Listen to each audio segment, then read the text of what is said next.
আসানসোলের হীরাপুর সার্কেলের বরতল প্রাইমারি স্কুলে নিম্নমানের কাজের অভিযোগে ফুঁসে উঠেছেন গ্রামবাসীরা।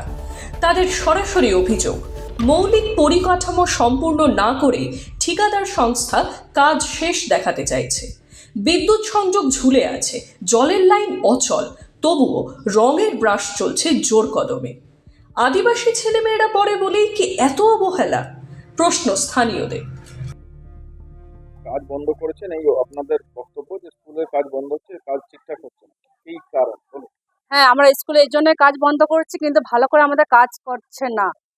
নিচে জমিনটা বেশি সিমেন্ট দেওয়া নেই, বালি নেই, এই নেই, অবহেলা করে প্লাস্টার করছে। তারপর আমাদের গ্রিল লাগানোর কথা ছিল, দরজা লাগানোর কথা ছিল, আর জমিটা ঢালাইয়ের কথা ছিল। এখন বলছে যে করবো না। আমরা কেন করবে? আবার যদি গ্রিল লাগাবে তো প্লাস্টার করে দিয়েছে, সিমেন্ট করেছে, গ্রিলটা কিভাবে লাগাবে? সেটা আবার ভাঙতে হবে না গ্রিল লাগাবার জন্য দেয়ালগুলোকে, ওটাও বলছে করবো না। আর লাইনের কথা ছিল, লাইনটাও বলছে আমরা দেবো না।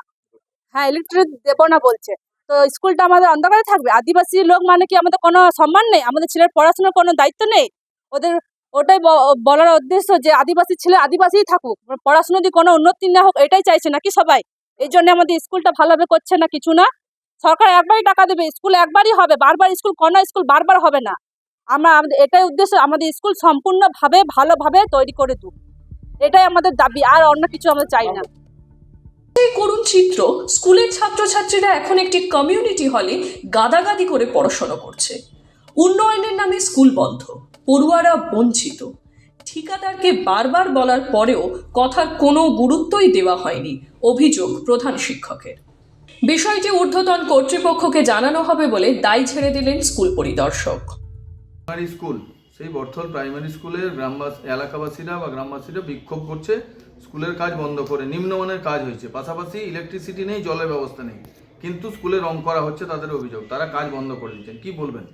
দেখুন, আপনাদের কাছ থেকে আমি খবরটা পেলাম, তো আমি এই ব্যাপারটা আপনাদের কাছে শুনলাম, এবং আমি যে হেড টিচার আছেন তার সাথে কথা বলবো, এবং কথা বলে আমি দেখছি ব্যাপারটা কি হয়েছে।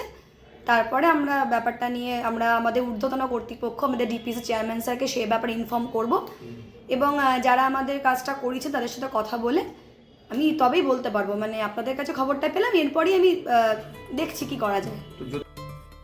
এই মেকআপ উন্নয়ন ঠিক কতদিন চলবে? দেওয়ালে রং মাখিয়ে কি সব দায় এড়ানো যায়? এই ছোট ছোট ছেলে মেয়েদের ভবিষ্যৎও কি সুষ্ঠুভাবে গড়া হবে, নাকি সেখানেও পড়বে তাপ্পি? আসানসোল থেকে জয়ন্ত সাহার রিপোর্ট, এক্সপ্রেস নিউজ।